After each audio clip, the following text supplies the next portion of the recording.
الحمد للہ وکفی والصلاة والسلام علی عباده الذین اصطفی خصوصا علی افضلهم وخاتم النبیین محمد الامین وعلی آلہ وصحبہ اجمعین اما بعد فاعوذ باللہ من الشیطان الرجیم بسم اللہ الرحمن الرحیم يأمرهم بالمعروف وينهاهم عن المنكر ويحل لهم الطيبات ويحرم عليهم الخبائث ويضع عنهم إصرهم والأغلال التي كانت عليهم صدق الله العظيم رب اشرح لي صدري ويسر لي أمري واحلل عقدة من لساني يفقهوا قولي اللهم ربنا ألهمنا رشدنا وأعذنا من شرور أنفسنا اللهم ارنا الحق حقا وارزقنا اتباعه وارنا الباطل باطلا وارزقنا اجتنابه اللهم وفقنا لما تحب وترضى اللهم ارزقنا اتباع نبيك واصحابه وصل عليه وسلم ورضي الله عنهم اجمعين آمین یا رب العالمین۔ حضرات، آپ کو معلوم ہے کہ آج اس خطاب جمعہ ہی میں در حقیقت ایک خطبہ نکاح بھی ادا ہوگا، اور خاص طور پر شادی بیاہ کی جو تقریبات ہیں ان کے ضمن میں جو اصلاحی تحریک ہم نے شروع کی ہے، اور جس کے لیے اس وقت اس ملک میں خاص طور پر صوبہ پنجاب میں ایک خاص موقع پیدا ہو گیا ہے کہ کھانوں پر جو پابندی لگائی گئی تھی ان میں اب ون ڈش کی حد تک جو ہے وہ اجازت دی گئی ہے، تو اس حوالے سے اس میں کچھ اور مزید تجاویز ہیں کہ جو میں چاہتا ہوں کہ ہماری اصلاحی تحریک کے حوالے سے لوگوں کے سامنے آ جائیں۔ ہو سکتا ہے کہ یہ موقع جو ہے اس کے لیے مناسب ہو اور اجتماعی سطح پر کچھ فیصلے اچھے ہو جائیں۔ میں نے ابھی جو آیت مبارکہ بلکہ اس کا ایک حصہ تلاوت کیا ہے، یہ لمبی آیت ہے، آیت نمبر 157 سورہ اعراف۔ اس میں نبی اکرم صلی اللہ علیہ وسلم کی شان میں بعض چیزیں بیان ہوئی ہیں۔ یأمر بالمعروف یأمرہم بالمعروف وینہاہم عن المنکر۔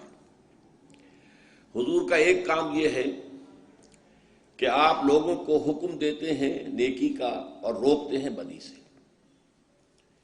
دوسرا، وَيُحِلُّ لَهُمُ الطَّيِّبَاتِ وَيُحَرِّمُ عَلَيْهِمُ الْخَبَائِثَ۔ ان پر حلال قرار دیتے ہیں پاکیزہ چیزوں کو، اور حرام قرار دیتے ہیں بری چیزوں کو، خبیث چیزوں کو، ناپاک چیزوں کو۔ تیسرا فعل، وَيَضَعُ عَنْهُمْ إِصْرَهُمْ وَالْأَغْلَالَ الَّتِي كَانَتْ عَلَيْهِمْ۔ اور لوگوں پر جو بوجھ لدے ہوئے ہیں اور جو ان کی گردنوں میں طوق پڑے ہوئے ہیں ان سے ان کو آزادی عطا کرتے ہیں۔ یہ نبی اکرم صلی اللہ علیہ وسلم کی شان میں 3 باتیں ہیں جو اس آیت میں آئی ہیں۔ اس کے بعد فرمایا گیا فَالَّذِينَ آمَنُوا بِهِ وَعَزَّرُوهُ وَنَصَرُوهُ وَاتَّبَعُوا النُّورَ الَّذِي أُنزِلَ مَعَهُ أُولَٰئِكَ هُمُ الْمُفْلِحُونَ۔ تو جو لوگ ان پر ایمان لائیں گے، ان کا احترام اور اعزاز کریں گے، ان کی مدد کریں گے، اور جو نور ان کے ساتھ نازل کیا گیا ہے اس کی پیروی کریں گے، تو وہی فلاح پانے والے ہوں گے۔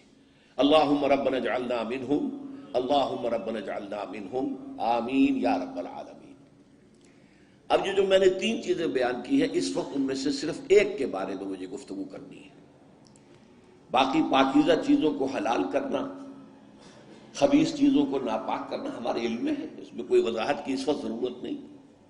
نیکیوں کا حکم دینا، بدی سے روکنا بالکل واضح ہے۔ یہ اسر اور اغلال کیا ہیں کہ جن سے نبی اکرم صلی اللہ علیہ وسلم نے نوع انسانی کو نجات دی ہے؟ یہ اسر و اغلال در حقیقت مذہبی اعتبار سے اور سماجی اعتبار سے ایسے بوجھ ہوتے ہیں جو لوگ اپنے اوپر خود لاد لیتے ہیں۔ ایک تو احکام شریعت ہیں، ان کی پیروی تو لازمی ہے۔ کوئی فوت ہو گیا ہے تو آپ نماز جنازہ پڑھیں گے، اس کی تدفین ہوگی، لیکن یہ کہ اب اس پر آپ نے تیجا رکھ لیا، 10واں رکھ لیا، 40واں رکھ لیا، برسی رکھ لی، یہ سب آپ نے اپنے اوپر بوجھ لاد لیے۔ یہ خام خواہ کا بوجھ لوگوں کے اوپر، جو دولت والے ہیں ان کو تو کوئی بات نہیں، ان کو تو اپنی دولت کے اظہار کا موقع ملتا ہے، لیکن غریبوں کے لیے بوجھ بن گیا، کسی نہ کسی درجے میں خانہ پوری انہیں کرنی پڑے گی۔ تو یہ جو رسومات و بدعات ہوتی ہیں، یہ در حقیقت نوع انسانی کے لیے بوجھ بن جاتے ہیں کہ جن سے نجات دلانا بھی نبی اکرم صلی اللہ علیہ وسلم کا ایک فرض منصبی تھا۔ اسی طرح کا معاملہ شادی بیاہ کے اندر ہے۔ سادہ ترین تقریب، جو کم سے کم چیزیں کہ جو سنت رسول صلی اللہ علیہ وسلم سے ثابت ہیں اور تعامل صحابہ رضی اللہ تعالی عنہم اجمعین سے ثابت ہیں، اس پر اکتفا کرنے کی بجائے اس میں نئی تقریبات، ایک دعوت کی بجائے 5 6 دعوتیں ہو رہی ہیں، اور لوگ خرچ کر رہے ہیں، اسراف بھی ہو رہا ہے، تبذیر بھی ہو رہی ہے۔ پھر میں عرض کروں گا دوبارہ، جو کروڑ پتی ہیں ان کے لیے تو یہ اپنی دولت کے اظہار کا موقع ہوتا ہے کہ ہم بڑے دولت مند ہیں۔ غریبوں کے لیے یہ اسر اور اغلال بن جاتے ہیں، انہیں بھی خیال ہوتا ہے میری بھی بچی ہے، میں اس کے ہاتھ پیلے کر رہا ہوں، وہ کیا سوچے گی، فلاں کی شادی ہوئی تھی، کس طرح وہ کوٹھی بقعہ نور بنی ہوئی تھی، میرے والد کو اتنی بھی توفیق نہ ہوئی کہ کچھ بجلی کے جو ہے میرے گھر کے اوپر بھی جو ہے وہ چراغ روشن ہو جاتے، وہاں اتنی بڑی دعوت ہوئی تھی لیکن ان کو اتنی بھی توفیق نہ ہوئی کہ انہوں نے کچھ لوگوں کو کھانا کھلا دیا ہوتا۔ لہذا انسان کرتا ہے اور مجبوراً کرتا ہے۔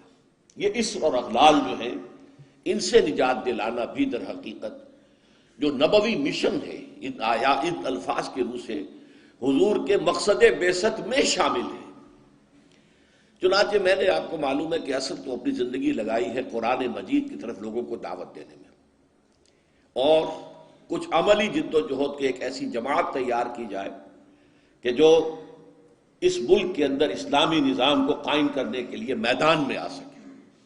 یہ تو میرا اصل فنکشن رہا ہے، میرا اصل موضوع رہا ہے، میرے سارے اور بیشتر اوقات اس کام میں لگے۔ ساتھ ہی میں نے 1973 سے یہ شادی بیاہ کے ضمن میں جو اسر اور اغلال ہم نے اپنے اوپر ڈال لیے ہیں، بوجھ لاد لیے ہیں اور گلے میں طوق پہن لیے ہیں، ان سے اس معاشرے کو آزاد کرانے کی کوشش جو میرے نزدیک نبوی مشن کا ایک حصہ ہے، میں نے اس کا بھی آغاز کیا تھا۔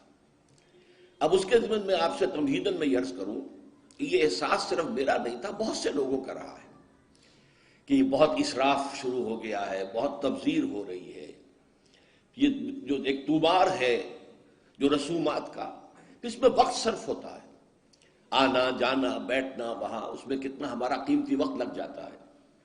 پھر کراچی میں خاص طور پر محسوس ہوا کہ اب کوئی بارات جا رہی ہے، اس کے ساتھ کچھ لوگ خود ہی ویسے ہی شامل ہو گئے۔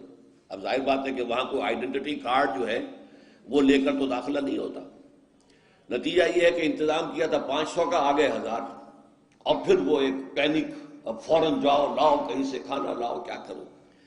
تو اس لیے انہوں نے پھر یہ شروع کیا کہ نکاح مسجد میں ہو، لیکن یہ کہ اس کے بعد وہ جو گھٹی میں پڑی ہوئی تھی باتیں، نکاح تو مسجد میں ہو گیا، پھر کسی ہوٹل کے اندر جا کر جو ریسیپشن بھی کر لیا۔ تو گویا کہ وہ انہوں نے صرف اپنے لیے ایک انتظامی سی سہولت بہم پہنچائی تھی، حقیقت میں کوئی بنیادی تبدیلی واقع نہیں ہو سکی۔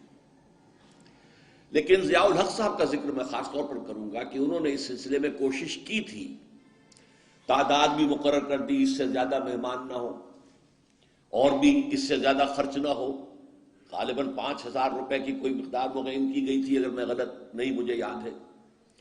لیکن ہوا کیا اس کا، چونکہ انہیں اپنی سیاسی مصلحتوں کے تحت وڈیروں کی شادیوں میں شرکت کرنی پڑتی تھی جہاں ہزاروں مہمان ہوتے تھے، وہاں گویا کہ ان کے آرڈیننس کی دھجیاں ان کی نگاہوں کے سامنے بکھرتی تھی۔ تو اب ظاہر بات ہے کہ اگر آپ خود شریک ہو رہے ہیں تو آپ کا آرڈیننس تو ختم ہو گیا، اس سے کوئی نتیجہ حاصل نہیں ہوا۔ تیسری بات یہ ہے، اس میں اور بڑی اہم ہے، اس کو سوچئے کہ اس کے ضمن میں دلیل صرف ایک دے جاتی رہی، سادگی ہونی چاہیے، سادگی ہونی چاہیے، کفایت شعری ہونی چاہیے، کفایت شعری ہونی چاہیے۔ لیکن یہ لفظ بے معنی ہے۔ سادگی کروڑ پتی کی کچھ اور ہے، لکھ پتی کی کچھ اور ہے، جھگی والے کی کچھ اور ہے۔ سادگی کی کوئی معنی نہیں ہے، ریلیٹو ٹرم ہے، آربیٹریری ٹرم ہے، اس کے لیے کوئی مفہوم معین نہیں ہے۔ لہذا واعظ اپنی جگہ پر ہوتا تھا اور جو بھی نصیحت، لیکن اس پر عمل کی کوئی شکل نہیں ہوتی تھی۔ اس پر اللہ تعالیٰ نے خصوصی رہنمائی میری فرمائی. میں اللہ کا شکر ادا کرتے ہوئے کہہ رہا ہوں ہدایت جو بھی ملتی ہے اللہ کی طرف سے ملتی ہے. الحمدللہ الذی ہدانا لہذا وما کنا لنہتدی لولا ان ہدانا اللہ.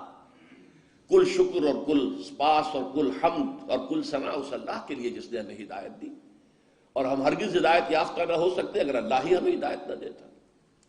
وہ ہدایت کیا تھی کہ اصلاح کے عمل کے لیے جو کارنر سٹون چاہیے، بنیاد کا پتھر، وہ مضبوط ہونا چاہیے. اور وہ یہ ہے کہ جو تقریب ثابت ہے سنت رسول سے یا عمل صحابہ سے، اس کو تو مضبوطی سے پکڑ لیا جائے. جیسے حدیث میں الفاظ آئے ہیں عضو علیہ بالنواجذ، اپنے دانتوں سے پکڑ لو، کچلیوں سے پکڑ لو. لیکن جس تقریب کا، جس رسم کا کوئی ثبوت نہ ملے، نہ حضور کے عمل سے نہ صحابہ کے تعامل سے، اس کو پھر پوری بے دردی کے ساتھ اور پوری جرت کے ساتھ، جرت دانہ کے ساتھ اس کی جڑ کاٹ دینی چاہیے. اس میں کمی نہیں ہے. کمی بیشی تو پھر وہی الفاظ ہو جائیں گے ریلیٹو ٹرم میں، کتنی کمی کتنی کمی ہے. نہیں، اسے جڑ سے اکھڑ دیا. اس چیز کو، اس اصول کو سامنے رکھ کر، اور یہ اصول اس حدیث سے ماخوذ ہے جس میں حضور نے فرمایا تھا کہ میری امت کے 73 فرقے ہو جائیں گے، 72 جہنمی ہوں گے، ان میں سے ایک ہوگا کہ جو جنت میں جائے گا. وہ پوچھا گیا کہ وہ کون سا ہوگا؟ فرمایا ما انا علیہ واصحابی، وہ فرقہ یا وہ جماعت یا وہ لوگ جو میرے اور میرے صحابہ کے طرز عمل کی پیروی کریں. ان کا نام چاہے ایک نہ ہو، ان کا طرز عمل یہ ہو کہ وہ میرے اور میرے صحابہ کی پیروی کریں. اسی پر ماخوذ ہے یہ، اسی پر مبنی ہے. تو اس کے ضمن میں ہم نے جو اصلاحات تجویز کی ہیں اس میں سب سے پہلی اصلاح یہ ہے کہ نکاح مسجد میں ہونا چاہیے. یہ بات جو ہے شروع میں تو لوگوں کو عجیب سی لگی، لیکن جو دلائل میں نے دیے وہ اتنے کنونسنگ تھے کہ الحمدللہ اس کو تو لوگوں نے بہت جلد قبول کر لیا. ہمارے لیے سب سے بڑی دلیل کیا ہے کہ حضور کا قولی حکم ہے اعلنوا ھذا النکاح واجعلوہ فی المساجد. نکاح کا اعلان عام کیا کرو اور مسجدوں میں منعقد کیا کرو. یہ جامع ترمذی شریف کی روایت ہے. اگرچہ ٹھیک ہے، علماء کا کہنا یہ ہے کہ یہاں جو وجعلوہ جو فعل امر ہے یہ وجوب کے لیے نہیں ہے، استحباب کے لیے، لازم نہیں ہے. امر دونوں طرح کا ہوتا ہے، مستحب ہے، بہتر ہے. تو سوال یہ کہ بہتر کو کیوں چھوڑے؟ جس کو محمد رسول اللہ نے بہتر قرار دیا ہو اسے کیوں چھوڑے؟ کس دلیل سے چھوڑے؟ ہمیں لازماً اختیار کرنا چاہیے. پھر میں نے عرض کیا حضور کی بیٹیوں کے نکاح مسجد میں ہوئے تو ہمارے ہاں کون ہے وہ چودھری اور وہ سرمایہ دار تو جو سمجھے کہ میری بیٹی کی تو توہین ہو جائے گی اس کا نکاح مسجد میں ہو؟ اس طرح باتیں سمجھانے کے لیے ہوتی. حضور کی محبت ہر مسلمان کے دل میں ہے، لیکن کسی نے ادھر توجہ دلائی ہی نہیں تو لوگ کیا کریں؟ اس میں علماء کی فیلیور ہے سب سے بڑی. اور اس کی وجہ کیا ہے؟ وجہ یہ ہے کہ ہمارے مولوی عام طور پر کمی کاری ہوتے ہیں، ملازم ہوتے ہیں. دیہات میں تو ان کی حیثیت کمی کاروں سے زیادہ ہوتی ہی نہیں. وہ چودھریوں سے کیسے کہے؟ عام شہروں میں بھی مساجد کی جو مینیجنگ کمیٹیز ہوتی ہیں وہ تو سرمایہ داروں پر، لوگوں پر، اونچے لوگوں پر ملتوی ہوتی ہیں، ان سے کیسے کہیں؟ لہٰذا یہ حدیث جو ہے بیان نہیں کی گئی. حدیث موجود ہے ترمذی شریف کی، اعلنوا ھذا النکاح واجعلوہ فی المساجد. میں نے اس حدیث کا حوالہ دیا تو لوگوں کی آنکھیں کھل گئی. جب کہا دیکھو اگر فاطمہ الزہرا رضی اللہ تعالی عنہا کا نکاح مسجد میں ہو سکتا ہے تو کس کی بیٹی زیادہ عزت والی ہے حضرت فاطمہ الزہرا رضی اللہ تعالی. تیسری بات میں نے اور دی دلیل، اور اس میں غیرت کو ابھارا کہ دیکھو عیسائیوں نے اب تک اپنے چرچ اور اپنے پادری کی یہ عزت برقرار رکھی ہے. ان کی شادی چرچ میں ہوگی، کہیں نہیں ہوگی. پرنسس ہو، پرنس ہو، وہیں جائے گا. اور اس میں مجھے ایک واقعہ یاد آتا ہے، جب شادی ہونے والی تھی پرنس اینڈریو کی، اس کی بیوی کا سارا فرگوسن جو نام تھا، اور وہ ذرا نٹکھٹ قسم کی لڑکی، کیا عورت تھی پوری. تو اس نے یہ کہا تھا، اس کا بیان آیا تھا I will not say, I'm not a timid type of woman. I won't say I will obey him. اس سے مجھے معلوم ہوا کہ ان کے نکاح کے اندر یہ قول بھی ہوتا ہے کہ پادری کے سامنے چرچ میں کھڑے ہو کر، چونکہ ان کے ہاں پردہ نہیں ہے، لڑکا اور لڑکی دونوں آمنے سامنے کھڑے ہو کر ایجاب و قبول کرتے ہیں، اور لڑکی یہ بھی کہتی ہے کہ میں اس کی تابع داری کروں گی۔ اس نے کہا میں نہیں کہوں گی، یہ کہنا تو پڑا، اس کے بغیر وہ پرنس اینڈریو کی دلہن نہیں بن سکتی تھی، شادی جو ہے وہ تو بہرحال چرچ میں ہوئی۔ ہمارا مولوی بیچارہ بغل میں دبا کر وہ رجسٹر اور بیٹھا سوکھ رہا ہوتا ہے، بارات تو ابھی آئی نہیں ہے، 2 گھنٹے گزر گئے، بیٹھا ہوا، یہ اس کی حیثیت ہے ملازم کی۔ یہ وجہ ہے اب جب اس سے بھی غیرت جاگی لوگوں کی، ہاں واقعی بات صحیح ہے، عیسائیوں کے ہاں اگر ابھی تک چرچ کا یہ مقام ہے اور پادری کی عزت ہے۔ چوتھی دلیل میں نے اور دی، دیکھو نکاح سے کیا ہوتا ہے کہ ہمارے اس معاشرے میں ایک نئے خاندان کی بنیاد پڑتی ہے، اس کے لیے دعا کرنا، خیر برکت بھلائی سعادت، یہ اس نکاح کا جز ہوتا ہے۔ لکھتے بھی ہیں کہ دعا میں شریک ہو۔ اب ظاہر بات ہے کہ دعا کا ماحول آپ نے باہر جو ہے بڑے قالین بچھا لیے قیمتی، اور ان پر قیمتی صوفے رکھ لیے اور بڑے سنہری قسم کے شامیانے لگا لیے، لیکن وہاں پر ماحول کیا ہوتا ہے؟ سگریٹیں پی رہے ہیں، دھواں سگریٹوں کا، قہقہے لگ رہے ہیں، غیبتیں ہو رہی ہیں، اور یہ کہ کوئی بھانڈ آ گئے ہیں، فحش گوئی کر رہے ہیں۔ اس حال میں کوئی شخص جو ہے کونے میں بیٹھے ہوا مولوی صاحب جو من من من من من کر کے وہ کچھ پڑھتے ہیں اور کہتے ہیں دعا کر لو۔ اب دعا کیا خاک کر لو؟ دعا کے لیے ماحول ہوتا ہے، دل کی آمادگی ہوتی ہے، ذہنی اور نفسیاتی تیاری ہوتی ہے، تب دعا ہوتی ہے۔ یہ ماحول ہمارا، اس میں ہم نماز کے لیے جمع ہوئے ہیں، جمعے کے لیے جمع ہوئے ہیں، مسجد ہے، پاک ماحول ہے، لوگ اپنی اپنی حد تک اچھے کپڑے پہن کے آئے ہیں، اور اس کے اندر عطر بھی لگایا ہے، حضور کی سنتیں ہیں یہ، اس طرح جمعے کی تیاری کیا کرو۔ اس ماحول کے اندر کوئی دھواں نہیں ہے سگریٹ کا، کوئی قہقہے نہیں ہے، کوئی غیبتیں نہیں ہو رہی ہیں، کوئی بکواس نہیں ہو رہی ہے، یہاں دعا کا ماحول ہے۔ تو یہ 4 دلیلیں ایسی تھیں کہ جو قاطع تھی اور ہیں الحمدللہ۔ تو پہلی بات کہ مسجد کے اندر نکاح کی محفل منعقد کی جائے، اس کے لیے میں سمجھتا ہوں کہ ذرا سی تعلیم اور تلقین اگر ہو جائے، اور اگر حکومت کی سطح پر یہ کام ہو، ابھی تک تو یہ میں انفرادی طور پر ہو چکے ہیں، اب اس کو 30 برس میں نے جدوجہد کی ہے، ہماری تحریک کے تحت ہوئی ہے، اگر کہیں یہ سرکاری سطح پر حکومت کی سطح پر ہو جائے تو یقیناً یہ ہے، میں کہتا رہا ہوں کہ بھئی برادریوں کے سطح پر فیصلہ کرو چلو، لیکن سرکاری سطح پر ہو جائے تو کیا کہتے ہیں۔ نمبر 2، شادی کے موقع پر لڑکی والوں کی طرف سے کسی دعوت کا کوئی ثبوت نہیں، بلکہ اصل میں تو اصول سمجھ لیجئے، فلسفی کیا ہے اسلام کی۔ شادی کے معاملے میں لڑکی والوں پر کوئی بوجھ نہیں آنا چاہیے، سارا خرچہ لڑکے کے ذمہ۔ اب آپ غور کیجئے، شادی لڑکے کی ضرورت بھی ہے، لڑکی کی ضرورت بھی ہے۔ لڑکے کی زندگی بھی نامکمل ہے بیوی کے بغیر، لڑکی کی زندگی بھی نامکمل ہے شوہر کے بغیر، دونوں کی برابر ضرورت ہے۔ لیکن مرد مہر دیتا ہے، عورت مہر لیتی ہے، کیوں؟ مرد کی قوامیت، اور یہ علامت ہے کہ مرد طالب ہے، عورت مطلوب ہے۔ یہ مہر کوئی قیمت نہیں ہے، معاذ اللہ، بعض اوقات بعض نکاح خواہ کہہ دیتے بعوض اتنے مہر کے میں نکاح میں دیتا ہوں، کوئی بڑا غلط لفظ ہے، بس مہر کا اعلان کیا جائے اتنا مہر ہے، بعوض نہیں، یہ کوئی اس کی قیمت نہیں ہے، کوئی خریداری نہیں ہو رہی ہے، لیکن یہ ہے کہ علامت ہے، ٹوکن ہے۔ ایسا بھی مہر مقرر کیا گیا، کسی کے پاس دینے کو کچھ نہیں تھا، حضور نے فرمایا اچھا اپنی اس بیوی کو اتنی سورتیں قرآن کی پڑھا دینا، یہ بھی مہر ہو گیا۔ تو یہ چیز ہے کہ طالب ہے لڑکا، اور اس کا گھر آباد ہونا ہے۔ لڑکی کا معاملہ جو ہے وہ اس کے برعکس ہے، اس پر کوئی بوجھ نہیں آنا چاہیے، اس کے ماں باپ نے پال پوس کر تمہارے حوالے کر دی، شرم کرو کہ اس کے بعد تمہیں کچھ مزید چاہیے اس سے بڑی بات کیا ہے؟ لہذا لڑکی والوں کی طرف سے دعوت طعام کا کوئی ثبوت نہیں، اس کی جڑ کٹنی چاہیے، زیرو، کوئی مشروب بھی نہیں، کوئی اور نہیں۔ بلکہ آپ کو معلوم ہے نکاح کی محفل میں چھوارے کون لے کے آتا ہے؟ لڑکے والے۔ اور پھر پلاؤ متنجن کس سے کھاتے ہیں؟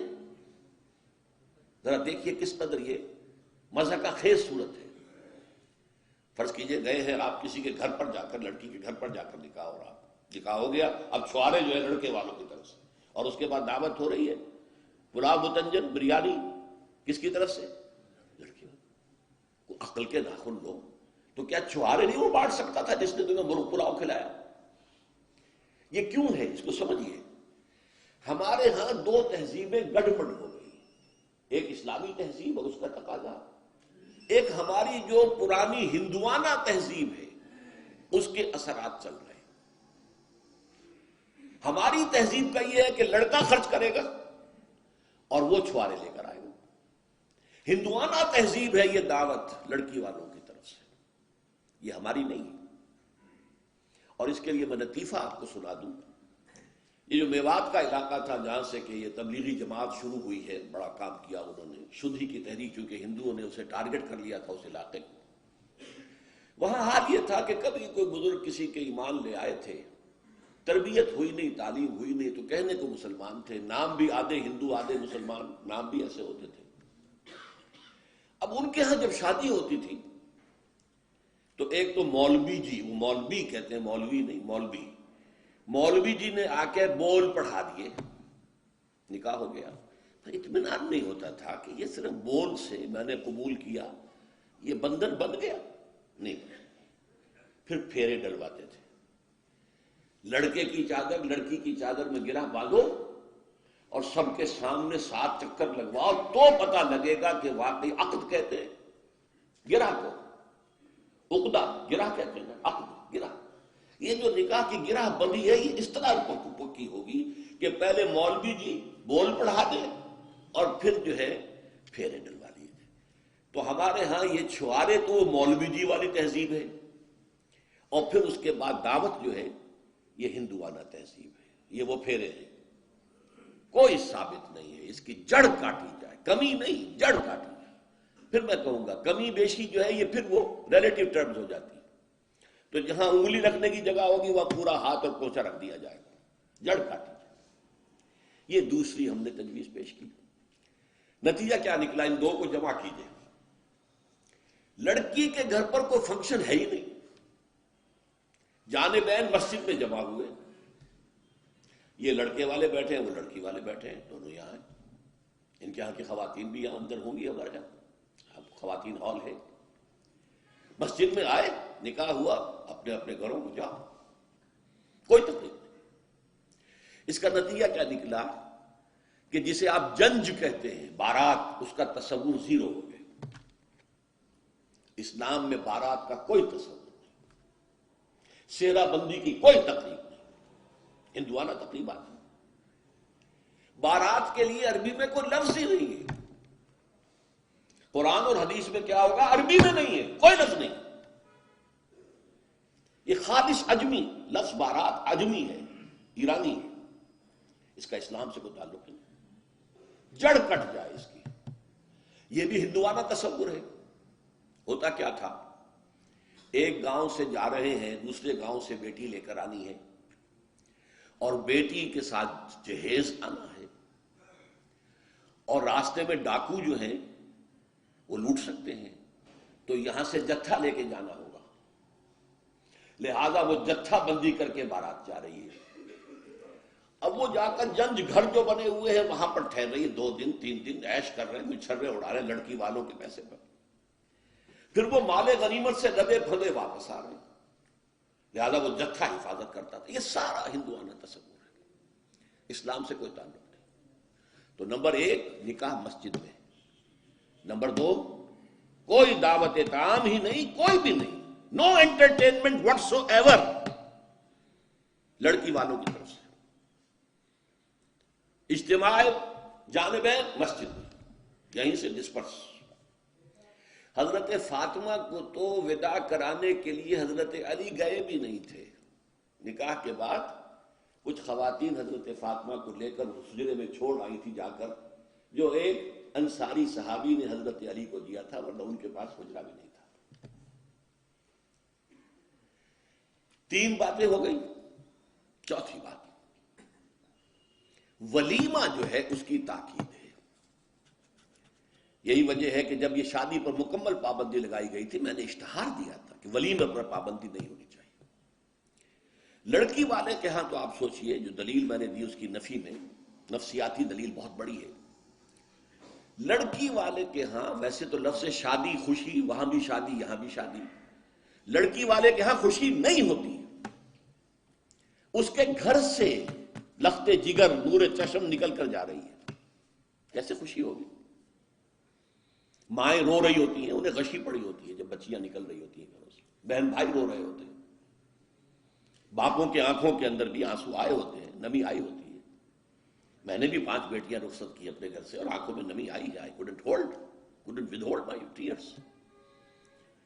پھر یہ صرف یہ تو ہوتا ہے کہ ایک ذمہ داری کا بوجھ تھا، آج اتر گیا. اسے آپ انگریزی میں سائی آف ریلیف کہہ سکتے ہیں. بس کوئی خوشی نہیں. اس کی مثال میں دیا کرتا ہوں کہ کوئی جانور اگر قربانی کے لیے 10-15 دن پہلے آپ لے لیں، وہ بکرا، کوئی مینڈھا، اور بچے اس کے ساتھ ہل جاتے ہیں، پھر کھلاتے ہیں، لے جاتے ہیں، چلاتے ہیں، تو پھر وہ عید کے دن جب آپ اسے قربان کرتے ہیں تو بچے پچھاڑے کھا رہے ہوتے ہیں، رو رہے ہوتے ہیں. اتنا لاڈ اس جانور سے ہو جاتا ہے. تو یہ نور چشم، لخت جگر گھر سے نکل رہی ہے، 18-20 برس رہی ہے آپ کے گھر میں، آج جا رہی ہے. ٹھیک ہے، سائی آف ریلیف ہے، لیکن اندیشہ بھی ہوتا ہے. ذہن میں رکھیے، ہمیشہ ہوتا ہے. پتہ نہیں بیل منڈے چڑھے نہ چڑھے، موافقت مزاج کی ہو نہ ہو، نئے ماحول میں جانا ہے، ایڈجسٹمنٹ ہو نہ ہو.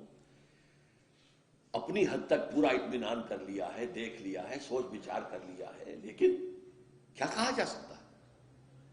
ایک بالکل یوں سمجھیے کہ ایک نیا ماحول ہے، نئے جگہ جا رہی ہے، لہذا وہ اندیشہ بھی موجود ہوتا ہے. لہذا واقعتاً لڑکی والوں کے ہاں خوشی کا موقع نہیں ہے. ان کے ہاتھوں مرغ پلاؤ کھانا بے غیرتی ہے. ہاں، لڑکے والے کے ہاں خوشی ہے، اس کا گھر آباد ہوا ہے، اور اسے حکم دیا حضور نے، اولموا ولو بشاۃ، ولیمہ ضرور کرو، چاہے تمہارے پاس ایک ہی بکری ہو. وہ ایک ہی بکری در حقیقت ان کے ہاں مفلسی کی سب سے بڑی شکل ہو سکتی تھی، لیکن بھیڑیں بکریاں پالنا تو ان کا پیشہ تھا. تو کسی کو ایک ہی بکری ہے معلوم ہوا بہت ہی غریب ہے. فرمایا اسی کو ذبح کرو، کھانا کھلاؤ اپنے دوستوں کو، اپنے احباب کو، سیلیبریٹ کرو. سیلیبریشن تمہارے ہاں ہونی چاہیے، مرد کے ہاں، لڑکے کے ہاں. پھر اس میں بھی اس قدر حضور صلی اللہ علیہ وسلم کی تعلیم کے اندر دیکھیے توازن ہے. فرمایا، یہ مسلم شریف کی روایت ہے جو میں آپ کو سنا رہا ہوں، عن عبداللہ ابن عمر رضی اللہ تعالی عنہ ان النبی صلی اللہ علیہ وسلم قال اذا دعی احدکم الی الولیمۃ فلیجب، جب تم میں سے کسی کو ولیمے کی دعوت دی جائے تو ضرور جائے. اور ایک اور حدیث ہے ابو ہریرہ سے رضی اللہ تعالی عنہ کہ حضور نے فرمایا شر الطعام طعام الولیمہ، ولیمے کا کھانا برا کھانا ہے. کیوں؟ اس میں غریبوں کو نہیں بلایا جاتا، بلکہ غریبوں کو جو دھکے دیے جاتے ہیں. آپ دیکھتے ہیں بڑے بڑے لگے ہوتے ہیں ٹینٹ، اور وہاں پر اندر جو کچھ ہو رہا ہوتا ہے، کھانا ضائع بھی ہو رہا ہوتا ہے. غریب کو تو کسی کو داخل نہیں ہونے دیں گے نا. اور ہے بھی نہیں، وہ مسلی کھلانے کے لیے تو نہیں ہے نا، وہ تو اپنے اعزاء، رشتہ دار، احباب، ان کو اپنی خوشی میں شریک کرنے کے لیے ہے. تو حضور نے فرمایا شر الطعام طعام الولیمہ، لیکن اس کے باوجود من لم یجب الدعوہ فقد عصى اللہ ورسولہ، جو شخص ولیمے کی دعوت قبول نہیں کرے گا اس نے گویا کہ اللہ اور اس کے رسول کی نافرمانی کی. اب آپ سوچئے، جس نبی نے ہمیں اتنی تفصیل سے ہدایت دی دعوت ولیمہ کی، اگر لڑکی والوں کے ہاں کسی دعوت کے اندر کوئی خیر ہوتا ذرہ بر، تو کیا حضور ہمیں اس سے محروم رکھتے ہیں صلی اللہ علیہ وسلم؟ تو چوتھی بات جو میں نے عرض کی کہ ولیمہ کیا جائے. ہاں البتہ ون ڈش کی پابندی لگائی جا سکتی ہے، بالکل لگائی جا سکتی ہے. اسراف اور تبذیر کو روکا جا سکتا ہے۔ اسراف کسے کہتے ہیں؟ اسراف کہتے ہیں ضرورت کی جگہ پر ضرورت سے زائد خرچ کرنا۔ عام اپنے گھر کے کھانے میں بھی ایک سے زیادہ ڈش پکانا، ایک سے زیادہ کھانا حضور کے نزدیک نہایت ناپسندیدہ۔ ضرورت ہے پیٹ بھرنے کی، ایک سالن روٹی سے بھی ہو جاتا ہے، آپ نے 4 5 پکا رکھے، یہ اسراف ہے۔ اسی طریقے سے اگر دعوت کے اندر بھی 1 ڈش کی پابندی ہو تو بالکل ٹھیک ہے، اس کے اندر کوئی حرج نہیں، لیکن یہ کہ اس میں اب جو کیا گیا ہے کہ میٹھے کے اوپر پابندی، بالکل یہ صحیح نہیں ہے۔ میٹھا حضور کو بہت مرغوب تھا، پسند تھا، تو اس میں یہ کہ ایک ڈش میٹھے کی، یہ نہیں کہ 3 4 ڈشیں ہیں، دال کا حلوہ بھی ہے، گاجر کا حلوہ بھی ہے، اور فلاں بھی ہے، اور فلاں بھی ہے، اور پھر کھیر بھی ہے۔ لہذا ولیمے کی اجازت ہونی چاہیے، اور ظاہر بات ہے کہ ہر شخص اپنی سطح کے مطابق کرے گا، اور وہ آدمی بھی بلائے گا، جو کم ہی بلا سکتا ہے وہ کم بلائے گا، جو زیادہ بلا سکتا ہے زیادہ بلائے گا۔ اس کے اوپر بھی کوئی خاص پابندی لگانے کی ضرورت نہیں ہے۔ لیکن ظاہر بات ہے جو میں نے ایک بات کی ہے، اس سے شادی بیاہ کے اخراجات کا ایک حصہ تو بالکل ختم ہو گیا نا۔ لڑکی والوں کی طرف سے تو زیرو ہو گئے، نہ کوئی سیلیبریشن، نہ کوئی دعوت، نہ کوئی خیمے لگانے کی ضرورت، نہ کچھ اور ریسیپشن، کچھ نہیں، کیسے بالکل زیرو۔ لڑکے والے جو ہیں دعوت ولیمہ، اور اس کے اندر ظاہر بات ہے کہ اپنے ساتھیوں کو، دوستوں کو، اعزاء کو، اقارب کو، جس حد تک بھی اس کے لیے ممکن ہے۔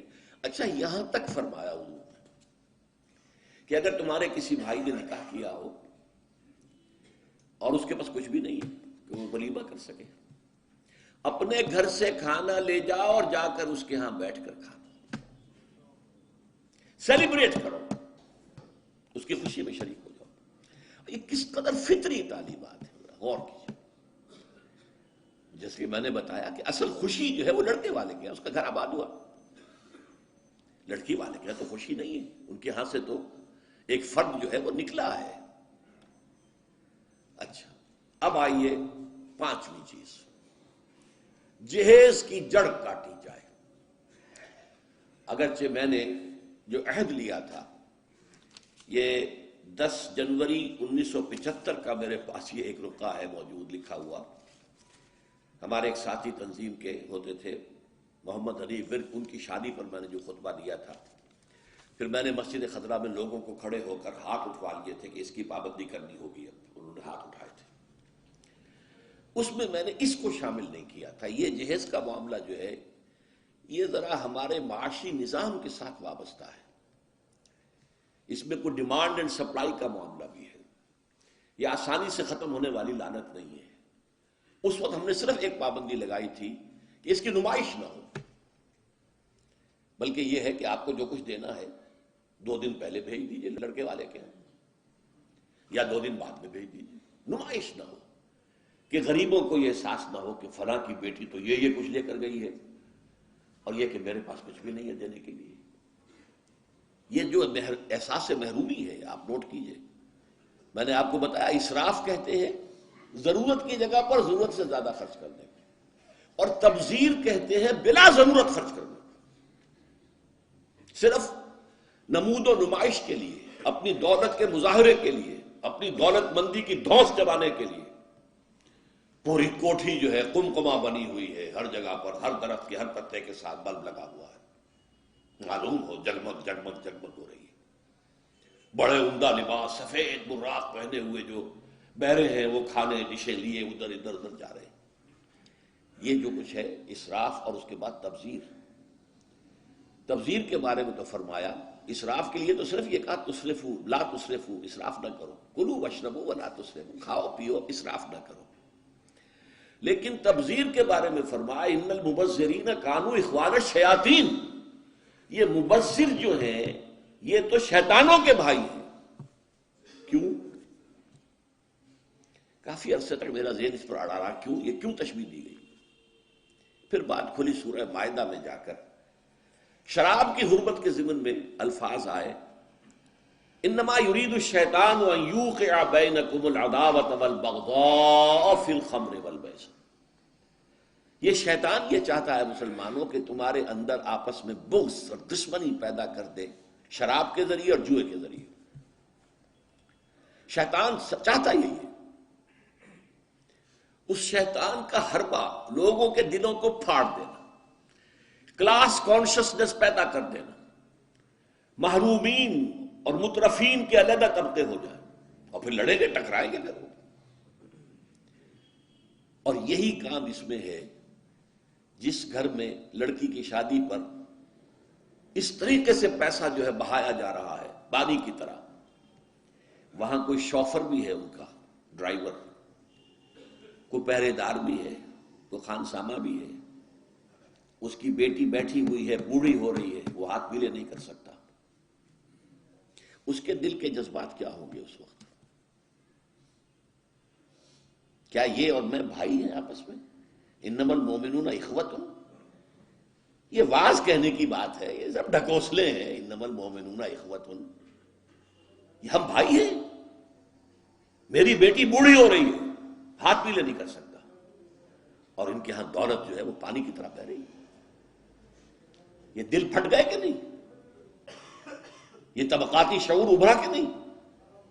ان یوقع بینکم العداوۃ والبغضاء فی الخمر والمیسر، عداوت اور بغض اور دشمنی پیدا کر دی گئی۔ بہرحال پانچویں چیز میں عرض کر رہا تھا، جہیز۔ اس زمن میں چونکہ ایک بہت بڑا مغالطہ ہمارے ہاں لوگوں نے پیدا کر دیا ہے، حضرت فاطمہ رضی اللہ تعالی عنہا کے جہیز کا ذکر کر کے۔ اسلام میں قطعاً کسی جہیز کا کوئی تصور نہیں، جو میں کہہ چکا ہوں، فلسفہ یہ ہے، لڑکی والے پر کوئی ایک پیسے کا بوجھ نہیں آنا چاہیے۔ حضرت فاطمہ کے جہیز کا معاملہ کیا تھا کہ ان کی شادی اس اعتبار سے یونیک تھی کہ لڑکی کے والد حضور اور لڑکے کے ولی حضور، حضرت علی کا اور کون تھا وہاں؟ اب حضور نے پوچھا، علی تمہارے پاس کچھ ہے مہر دینے کو؟ مہر تو دینا ہوگا نا، مہر تو لازم ہے۔ انہوں نے صاف ہاتھ چھاڑ دیے اپنے کہ میرے پاس تو کچھ بھی نہیں ہے، وہ تو فقراء صحابہ میں سے تھے، جیسا کہ میں نے آپ کو بتایا ابھی، ان کے پاس تو کوئی گھر بھی نہیں تھا، حجرہ بھی ایک انصاری صحابی نے انہیں دیا ہے کہ یہاں آپ اپنی بیوی کو رخصت کرا کے لے آئیں۔ کہا میرے پاس تو کچھ نہیں۔ فرمایا تمہارے پاس ایک زرہ ہوتی تھی؟ کہ جی ہاں زرہ تو ہے۔ انہوں نے کہا اصل میں سمجھا کہ زرہ تو ایک ہتھیار ہے، جہاد کے لیے ہے، وہ کوئی دولت تو نہیں ہے۔ آپ نے فرمایا جاؤ اسے بیچو یا گروی رکھو، قرض لے کے آؤ، لیکن مہر تو دینا۔ وہ گئے اپنی زرہ لے کر بازار میں، آواز لگائی، حضرت عثمان نے خرید لیا، 30 دینار یا درہم جو بھی ہے، اس میں رقم کا میں یقین سے نہیں کہہ سکتا، اور بعد میں پھر واپس کر دی۔ اس وقت اگر ویسے ہی دیتے 30 دینار یا 30 درہم تو حضرت علی کی جو غیرت ہے اور خودی ہے اس پر بوجھ پڑتا کہ اس نے مجھے خیرات دی ہے۔ اس وقت تو خرید لی تاکہ کوئی بوجھ نہ ہو، میں نے زرہ بیچی ہے پیسے لیے، بعد میں واپس کر دی ہدیۃً کہ یہ آپ کی زرہ واپس۔ وہ لا کے حضور کے سامنے پیسے رکھ دیے گئے۔ حضور نے کچھ تو گھر کے اندر بھجوائے کہ فاطمہ کے لیے کوئی خوشبو، کوئی تیاری، کوئی اچھے کپڑے کو بنائے، اور باقی سے وہ سامان بنا دیا، ایک گدا جس میں کھجور کی چھال بھری ہوئی تھی، 2 تکیے کھجور کی چھال کے، ایک مشکیزہ پانی لانے کے لیے کنویں سے، ایک چکی جو یا گندم جو بھی ہوگی پیسنی ہوگی، 1-2 معمولی سے برتن، بس یہ ہے جہیز۔ اور یہ حضرت علی نے جو مہر کی رقم پیش کی تھی اس میں سے حضور نے بنا کر دیا، وہ رقم جو ہے حضرت فاطمہ کا حق تھا نا، مہر تو لڑکی کا حق ہے، اسی کے گھر کا سامان بنا دیا۔ اپنے پاس سے حضور نے 1 پیسے کی کوئی شے نہیں لی۔ اس کے لیے یہ بھی دلیل نوٹ کر لیجئے کہ حضور کی اور بھی تو بیٹیوں کی شادی ہوئی کہ نہیں۔ حضرت عثمان کے گھر میں 2 بیٹیاں گئی ہیں حضور کی، پہلی بیٹی تو خیر مکے میں گئی تھی، ابھی شاید وحی کا آغاز بھی نہ ہوا ہو، میں یقین سے تو نہیں کہہ سکتا، ہو سکتا ہے کہ حضور کی نبوت کے ظہور سے پہلے شادی ہوئی ہو سکتا ہے، ممکن ہے، لیکن ایک شادی تو مدینے میں ہوئی ہے۔ اور حضرت عثمان کا گھر بھرا ہوا، ہر شے کا سامان موجود ہے، سامان جگہ موجود ہے، کسی جہیز کا کوئی تذکرہ ملتا ہے؟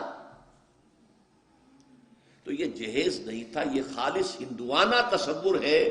اور اس کی وجہ کیا ہے؟ وجہ یہ ہے کہ ہندوؤں میں لڑکی جو ہے، بیٹی جو ہے، وہ وارث نہیں ہے، اسے وراثت میں کوئی حصہ نہیں ملتا، لہذا جب اسے گھر سے رخصت کر رہے ہیں تو وہ دان دہیج، یعنی یہ ایک خیرات ہے جو دے رہے ہیں، لڑکی کا حق کوئی نہیں ہے۔ بلکہ راجپوتوں وغیرہ میں تو ہندوؤں کے اندر آپ کو معلوم ہونا چاہیے، لڑکا بھی صرف بڑا لڑکا وارث ہوتا تھا تاکہ زمین کے ٹکڑے نہ ہوں۔ 10 مربع ہے تو 10 مربع ہی جائیں گے، چھوٹے بھائی بھی اس کے کمی کاری ہوتے تھے، بس ان کا کوئی حق نہیں۔ یہ اس اپنی فیوڈلزم کو برقرار رکھنے کے لیے، ورنہ 10-12 بچے ہو گئے، تقسیم ہو گیا تو فیوڈلزم تو ختم ہوا۔ پھر ہندوؤں کے ہاں تو یہاں تھا کہ لڑکی کا تو اس کو سوال ہی پیدا نہیں ہوتا کہ اس کا کوئی حق ہو، تو اسلام نے حق دیا ہے، لیکن یہ ہے کہ اس کا حق ہے، باپ فوت ہوگا اس کی وراثت میں سے حصہ اسے ملے گا، مما قل منہ او کثر، چاہے زیادہ ہو چاہے کم ہو، فریضۃ من اللہ، اللہ کی طرف سے فرض ہے، یہ لازم ہے۔ ماں فوت ہوگی، ماں کے آگے کوئی ہے، وراثت ہے، اس میں سے بیٹوں کو بھی، بیٹی کو بھی حصہ ملے گا۔ لہذا یہ ہندوانہ تصور جو جہیز کا ہے، ویسے تو یہ کہ سرکاری سطح پر تو اگر اس کی کوئی مہم چلے اور محنت ہو اور جدوجہد ہو تو اس کی جڑ کاٹی جا سکتی ہے، لیکن بہرحال ہم نے جو عہد لیا تھا اور جس پر کہ ہم نے پابندی کرائی ہے وہ یہ ہے کہ کم سے کم اس کی نمائش نہ ہو، دکھایا نہ جائے، تاکہ یہ کہ وہ کچھ محرومی کا تصور جو ہے لوگوں کے اندر پیدا نہ ہونے پائے۔ چھٹی بات جو ہم نے کی وہ کیا تھی کہ یہ جو نکاح کی محفل ہوتی ہے اس میں خطبہ ہوتا ہے۔ یہ خطبہ کس لیے ہوتا ہے؟ رسم پوری کرنے کے لیے، کوئی منتر جنتر ہے؟ یہ خطبے کا مقصد ہوتا ہے تلقین، نصیحت، وعظ، تعلیم۔ اس کو نوٹ کیجئے، اس زمانے میں نہ کالج، نہ اسکول، نہ مدرسے، نہ اخبار، نہ کتابیں، نہ رسالے، نہ آڈیو، نہ ویڈیو، نہ ٹی وی، نہ کچھ، نہ ریڈیو۔ تعلیم کا ایک ہی طریقہ تھا، جہاں بھی مسلمان جمع ہوتے تھے کسی خوشی کی تقریب یا غمی کی تقریب میں، وہاں حضور خطبہ دیتے تھے۔ ایک خطبہ جمعہ تو تھا ریگولر، خطبہ عیدین ریگولر، باقی جہاں مسلمان جمع ہو گئے ہیں خوشی کی تقریب میں یا کسی غمی کی تقریب میں، وہاں خطبہ دینا۔ یہ خطبے کا مقصد تعلیم، تلقین، وعظ، نصیحت۔ اب ساری بات ہے کہ یہ تعلیم اور تلقین اور نصیحت تو اس وقت کارگر ہو جب کہ وہ ہماری سمجھ میں آئے، ورنہ تو رسم رہ گئی رسم ازا، روح بلالی نہ رہی، فلسفہ رہ گیا، تلقین غزالی نہ رہی، تو رسم ہے۔ لیکن اس رسم کی جو کوتاہی ہے، اس کی کمی کو پورا کرنے کے لیے ہم نے کیا کیا؟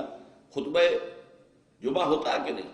عربی میں ہوتا ہے، زبان یار من عربی ومن عربی نمیدانم، ہمیں کیا پتا کیا پڑھا جا رہا ہے، لیکن اس کی تلافی کرتے ہیں کہ اس سے پہلے کوئی وعظ، کوئی نصیحت، کوئی تقریر کرتے ہیں کہ نہیں کرتے؟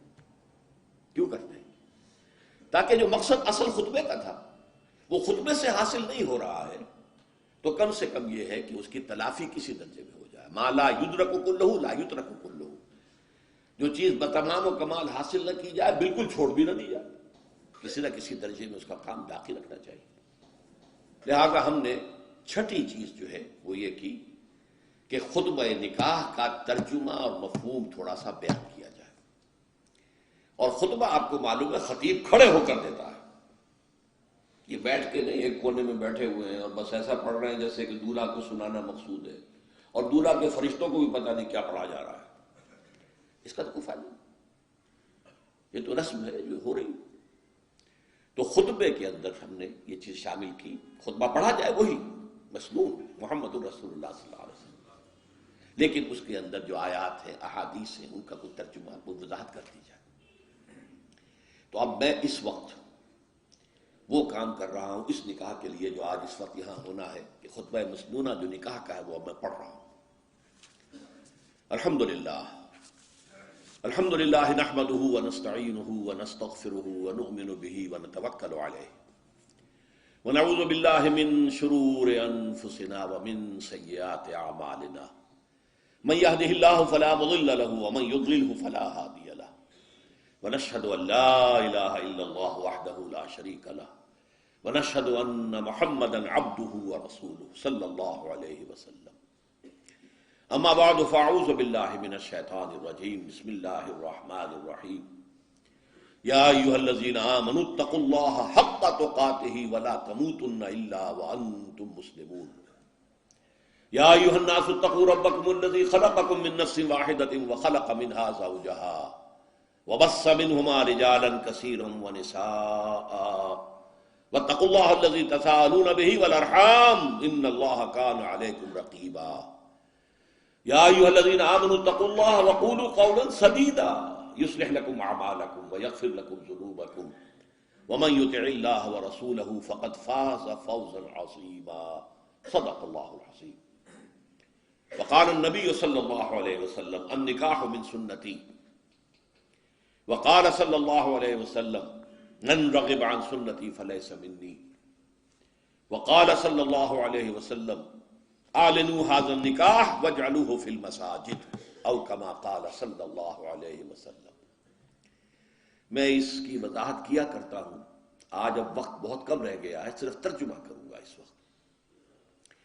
اس خطبے کے 3 حصے ہیں، 2 حصے مسنون ہیں، تیسرے کا اضافہ علماء نے کیا ہے. پہلا مسنون حصہ وہ ہے جو حضور ہر خطبے میں پڑھتے تھے، خطبہ جمعہ، خطبہ عید، کہیں لشکر بھیج رہے ہیں تو خطبہ دے رہے ہیں تو اس میں بھی. اور وہ در حقیقت ہمارے ایمان اور اسلام کا خلاصہ ہے کہ گویا کہ تجدید ایمان اور تجدید اسلام ہم کر رہے ہیں، جبکہ وہ خطبہ محفل میں پڑھا گیا. ترجمہ کیا ہے؟ کل حمد، کل ثنا اللہ کے لیے.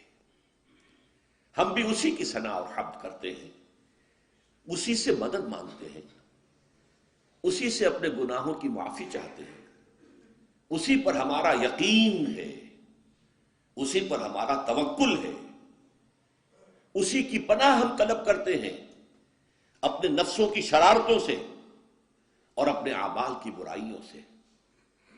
جس کو وہ ہدایت دے دے اسے کوئی گمراہ نہیں کر سکتا. اللہم ربنا اجعلنا منہم، اللہ ہمیں ان میں شامل کرے. اور جس کی گمراہی پر اس کی مہر لگ جائے اسے کوئی ہدایت نہیں دے سکتا. ربنا لا تجعلنا منہم. اور ہم سب گواہ ہیں اس بات کے کہ اللہ کے سوا کوئی معبود نہیں، وہ تنہا ہے، اس کے ساتھ کوئی شریک نہیں. اور ہم سب گواہی دیتے ہیں کہ محمد صلی اللہ علیہ وسلم اس کے بندے اور رسول ہیں. یہ ہے ایمان اور اسلام کا خلاصہ. محفل میں پڑھا گیا سب کی طرف سے ایمان کی تازگی، تجدید. ایمان کی ہم نے گویا کہ اسلام کی تجدید کر. اس کے بعد 4 آیتیں حضور نے چنی ہیں، ایک سورہ آل عمران سے، ایک سورہ نساء سے، 2 سورہ احزاب سے. انتخاب ہے محمد کا صلی اللہ علیہ وسلم. اور بنیاد یہ معلوم ہوتی ہے کہ تقویٰ کی تلقین، اللہ سے ڈرو، اللہ سے ڈرو. تمہیں پیش ہونا ہے اس کے سامنے، اپنے ایک ایک عمل کا حساب دینا ہے، بدلہ مل کر رہے گا. اس کی تلقین، اس کی تلقین. تقویٰ ہی ہے در حقیقت کہ جو ہمیں درست رکھ سکتا ہے ہمارے اعمال کو. اگر یہ احساس ہے تو پھونک پھونک کر قدم رکھیں گے کہ کہیں کوئی غلط کام ہم سے نہ ہو جائے. اور تقویٰ ہی کی بنیاد پر خاندان کی تعمیر ہو. نکاح میں اس لیے یہ آیتیں لی گئی جیسے سورہ توبہ میں فرمایا لمسجد اسس علی التقوی من اول یوم. وہ مسجد قباء جس کی پہلے دن سے تعمیر اور تاسیس تقویٰ پر ہوئی، اسی طرح جس نکاح کی تاسیس اور تعمیر تقویٰ پر ہو گئی. اب میں ترجمے صرف کر سکتا ہوں اس وقت، ورنہ یہ تو ایک ایک آیت جو ہے 1 گھنٹے کا بیان چاہتی ہے. اہل ایمان اللہ کا تقویٰ اختیار کرو جتنا کہ اس کے تقویٰ کا حق ہے، اور دیکھنا موت نہ آنے پائے مگر فرما برداری کی حالت میں. کوئی لمحہ نافرمانی میں نہ گزرے، مبادا اسی لمحے موت کا ظالم پنجہ آ کر تمہیں دبوچ لے. دوسری آیت، اے لوگو اپنے اس رب کا تقویٰ اختیار کرو جس نے تمہیں ایک جان سے بنایا، اسی سے اس کا جوڑا بنایا. آدم اور حوا، اور ان دونوں سے کثیر تعداد میں مردوں اور عورتوں کو زمین میں پھیلا دیا۔ دیکھیے کس قدر مناسبت ہے۔ آج پھر آدم کا ایک بیٹا، حوا کی ایک بیٹی، اسی رشتے میں منسلک ہو رہے ہیں۔ ان سے بھی آگے نسل چلے گی۔ آج جو 6 بلین ہیومن بینگز ہیں، مین اینڈ ویمن، وہ کون ہیں؟ سب آدم اور حوا کی اولاد ہے کہ نہیں؟ لیکن دوبارہ فرمایا واتقوا اللہ، دیکھو دوبارہ سن لو، اللہ کا تقوی اختیار کرو۔ الذی تساءلون بہ، جس کا کہ تم ایک دوسرے کو واسطہ دیتے ہو۔ فقیر بھی مانگتا ہے تو اللہ کے نام پر، کہیں جھگڑے نہ چک رہے ہوں کسی طریقے سے، تو آخر میں واسطہ دو، اللہ کا واسطہ بھائی، اللہ کا نام مانو، ٹھیک کرو معاملے کو۔ جس کا واسطہ دینا ہے اس کے حکم پر عمل بھی تو کرو۔ والارحام، رحمی رشتوں کا لحاظ رکھو، قطع رحمی نہ ہو، صلہ رحمی ہونی چاہیے۔ اللہ تعالیٰ تم پر نگران ہے، تمہارے ایک ایک عمل کو دیکھ رہا ہے۔ 2 آیتیں سورہ احزاب کی۔ اہل ایمان اللہ کا تقوی اختیار کرو، اور زبان سے وہی بات نکالو جو درست و سیدھی ہو۔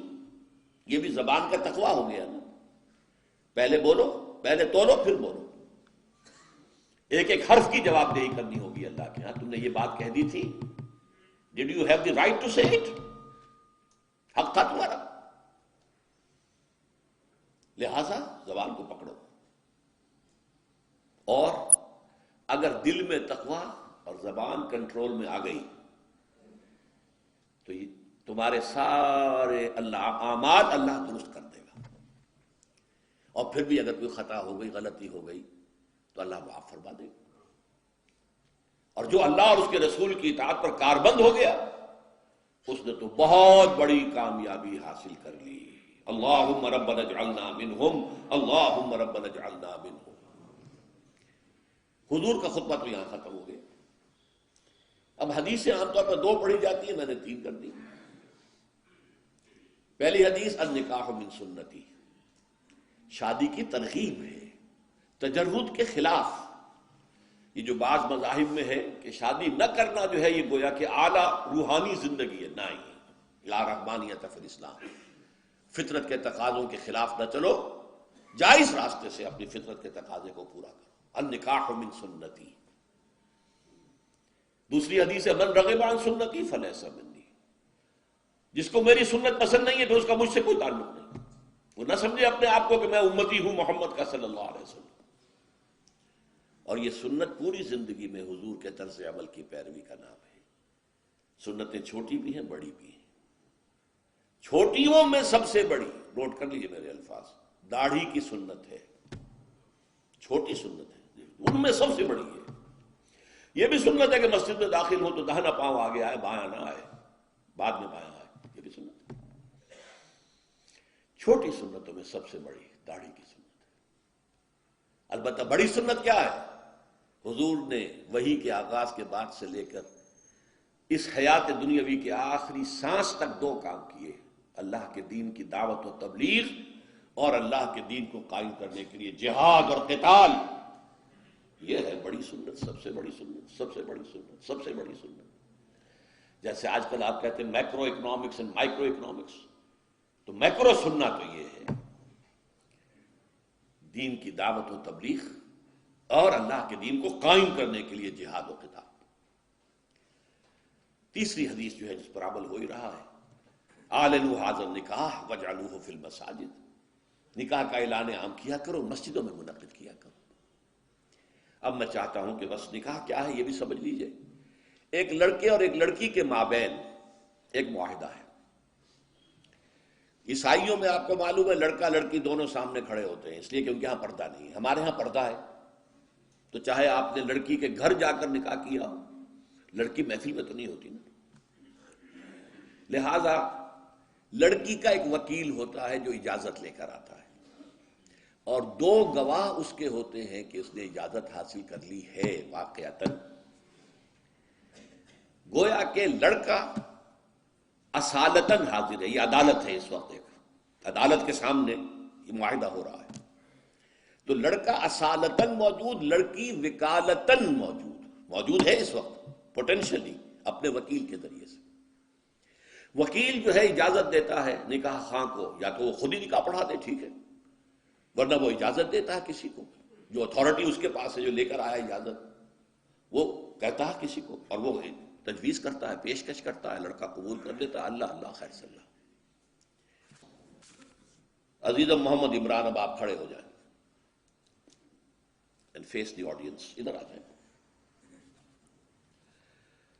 عزیزم محمد عمران اکرام، ولد محمد اکرام، میں عزیزہ آمنہ یونس بنت محمد یونس کو ان کے وکیل اور چچا محمد مبشر کی اجازت سے آپ کے نکاح میں دیتا ہوں۔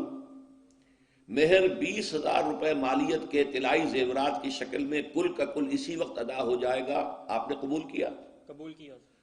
الحمدللہ۔ دوبارہ سن لیجئے، محمد عمران اکرام ولد Muhammad Ikram, super town Walton road, Lahore cantt. میں نے عزیزہ آمنہ یونس بنت محمد یونس کو ان کے چچا اور وکیل محمد مبشر کی اجازت سے آپ کے نکاح میں دیا۔ مہر 20,000 روپے مالیت کے طلائی زیورات کی شکل میں کل کا کل اسی وقت ادا ہو جائے گا۔ آپ نے قبول کیا؟ قبول کیا۔ الحمدللہ۔ بیٹھیے، اب دعا مانگ لیجیے۔ الحمدللہ الذی ہدانا لہذا وما کنا لنہتدی لولا ان ہدانا اللہ۔ کل حمد، کل سپاس، کل ثنا، کل تعریف اللہ کے لیے ہے جس نے ہمیں ہدایت عطا فرمائی۔ ہم ہرگز ہدایت یافتہ نہ ہو سکتے اگر اللہ ہی ہمیں ہدایت نہ دیتا۔ ربنا لا تزغ قلوبنا بعد اذ ہدیتنا وہب لنا من لدنک رحمۃ انک انت الوہاب۔ پروردگار، جو ہدایت تو نے عطا فرمائی ہے اس پر استقامت عطا فرما، اب ہمارے دلوں کو کج نہ ہونے دے۔ اللہم صل علی عبدک و نبیک و رسولک و حبیبک محمد وبارک وسلم وصلی وسلم علی جمیع الانبیاء والمرسلین وعلی ملائکتک المقربین وعلی عبادک الصالحین وعلینا معہم یا ارحم الراحمین۔ اللہم بارک فی ھذا النکاح، اللہم بارک فی ھذا النکاح، اللہم بارک فی ھذا النکاح۔ اے اللہ، اس نکاح میں برکتیں، سعادتیں دین اور دنیا کی عطا فرما۔ اللہم الف بین قلوبہما، اللہم حبب بینہما۔ اے اللہ، اس نکاح کے جانبین کے دلوں میں آپس میں ایک دوسرے کے لیے محبت اور الفت پیدا کر دے۔ اللہم وافق بینہما، اے اللہ ان کے مزاجوں میں موافقت پیدا کر دے۔ اللہم اجعلہما مسلمین لک ومن ذریتہما امۃ مسلمۃ لک۔ پروردگار، ان دونوں کو بھی اپنا فرما بردار بندہ اور بندی بنائے رکھ، اور ان کی اولاد میں سے بھی فرما بردار بندے اور بندیاں اٹھائی۔ ربنا تقبل منا انک انت السمیع العلیم وتب علینا انک انت التواب الرحیم، وصلی اللہ تعالی علی خیر خلقہ محمد وآلہ واصحابہ اجمعین برحمتک یا ارحم الراحمین۔